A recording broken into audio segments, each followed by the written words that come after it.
Today we're going to do something a little bit different. Instead of talking about photography, which everybody knows I love, we're going to take a little time and we're going to talk about shrimp.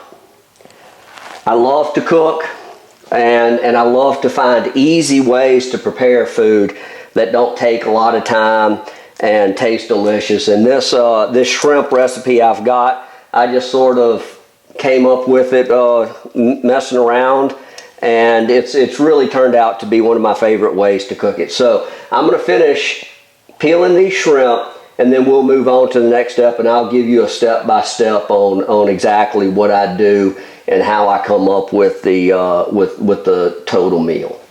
So I'll see you in just a minute.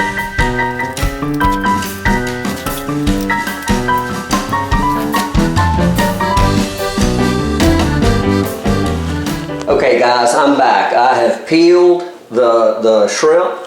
I've washed them off really well. We're ready to move on to the next thing. Now, it's pretty simple, but I'll be honest with you, I don't really have a set recipe. So my spices, they differ from, you know, cooking to cooking. I'll tell you what I generally always use with shrimp, especially this recipe, is I love Worcestershire sauce. I've got a little bit of aceto balsamico di Modena. I know that's not the way that's said. It's a very rich balsamic vinegar that is fabulous with bread, and it just adds a really rich taste to pretty much anything you put it in. I also like to use butter, and I use real butter. So you know, it adds a lot more flavor than just, you know, margarine, which, you know, is just oil. I'll also use some olive oil. I'm going to use some fine sea salt in this recipe. And then today I'm going to use basil, oregano, and thyme goes really well with shrimp. And then I've got some parsley flakes. Okay, so here we go. All we're going to do is we're going to turn the skillet on, or the oven on, to about a medium-high heat. And then we're going to melt some butter. I've already got a tablespoon in the pot. I'm going to add a little bit of olive oil just to sort of get things moving. Not a whole lot. Again, I don't really have a set recipe, so I can't tell you exactly how much of anything I'm using. It's just sort of eyeballing it and working it as I go to see how it cooks and how it tastes. And so we'll add recipe or add ingredients as we go. So I'm going to get this started, and then we'll talk more about how long to cook it, how to add, you know, what ingredients I add this time, and then you can take that and do sort of what you like. I'll tell you real quick a good ingredient if you don't want to use the individual herbs. There's there's a Greek flavoring or seasoning that my wife found, and I looked for it. That's actually what I wanted to use.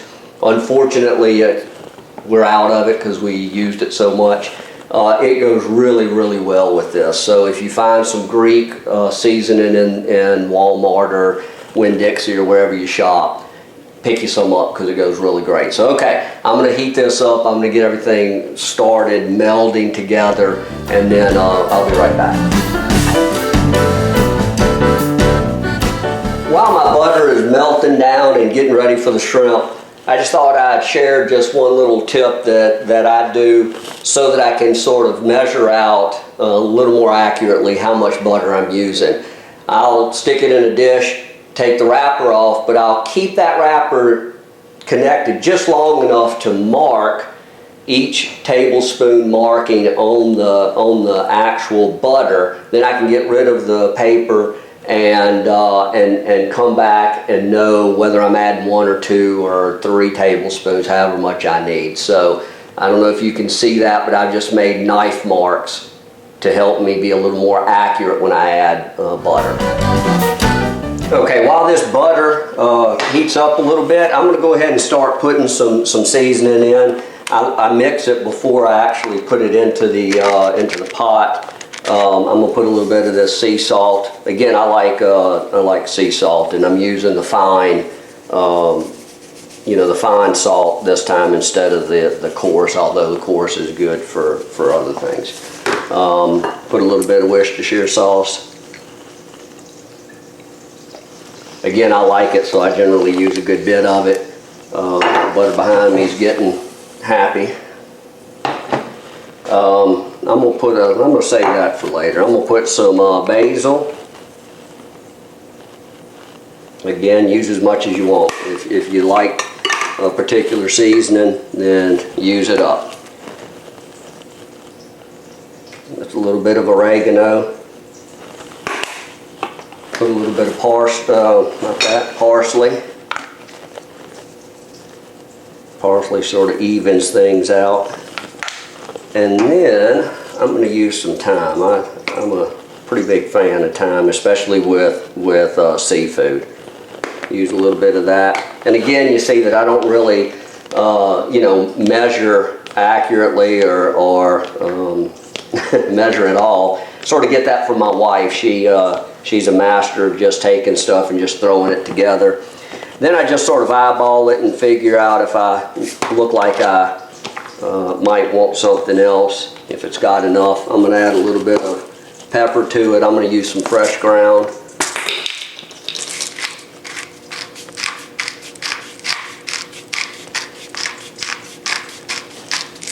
Alright, mix all of that up, and I'm pretty much ready to go into the butter. Now, sort of on a side note, when I'm using butter with pretty much everything, I use unsalted butter because I like to really control the amount of salt that I put into something.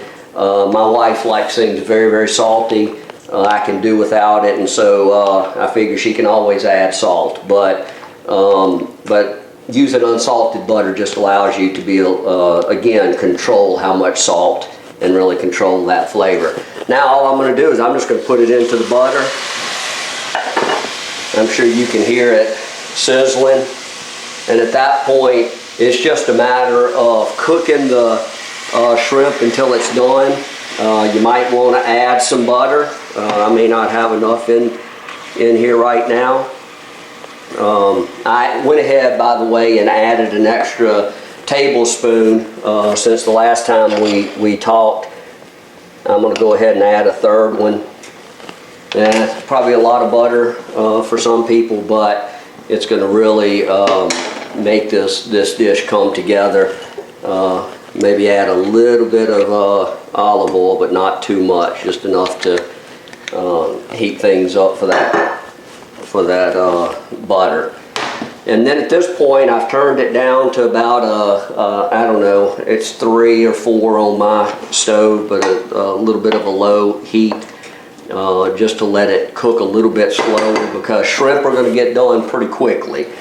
So you don't want to have it too high, and then you have problems with some of your shrimp cooking very, very quickly, having to turn it to get the other shrimp, and then you end up with real tough, rubbery shrimp. So again, you don't want to go over a medium high, in my opinion. So. Alright, we're getting pretty close to having these shrimp cooked. One of the things that you want to be careful of is you want to make sure you flip all of the shrimp and not just cook them on one side. That takes a little bit of messing around with the shrimp, but it's really important to make sure that it's cooked through and through. I'm going to go ahead now, and I'm going to add just a little bit of this high quality balsamic vinegar. It's thick, and so it will cook down, and a little bit goes a long way. So I wouldn't use too much of it. You can always add if you want more, but you can't take it away. So again, be a little careful with that. It's not regular balsamic vinegar. That's important as well. You can go and you can get really cheap balsamic vinegar. And that's good to cook with as well. This is, again, it's a really high quality. It's fairly pricey, but it's affordable and it's really good. And so I'm just going to cook this down just another minute or two, and that's going to be it. I'm going to be done with the shrimp, and then it'll be time to plate it. Okay guys, all that's left is to taste it and see if I got the seasoning right. You can taste the sauce as you go, and that really is a good way to ensure that you're getting the right seasoning in it. Sometimes you need to add a little more salt, a little more pepper, but I'm going to give this a taste.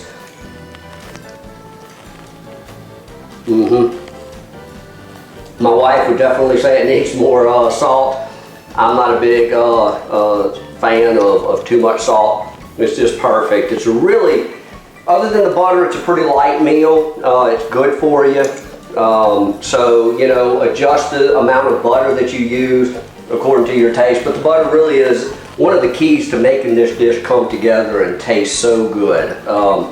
So, if you will, I invite you to subscribe to this channel. We're going to talk more about cooking later. We'll also talk a lot about photography. That's really what this channel is supposed to be about, but I just decided, what the heck, let's talk about other things as well. I also invite you to go to www.andycrawford.photography, and there you can see blogs and links to all of my photographic work, and you can sign up for my regular newsletter there as well. So, I'm going to go on, I'm going to eat this. We'll talk to you later.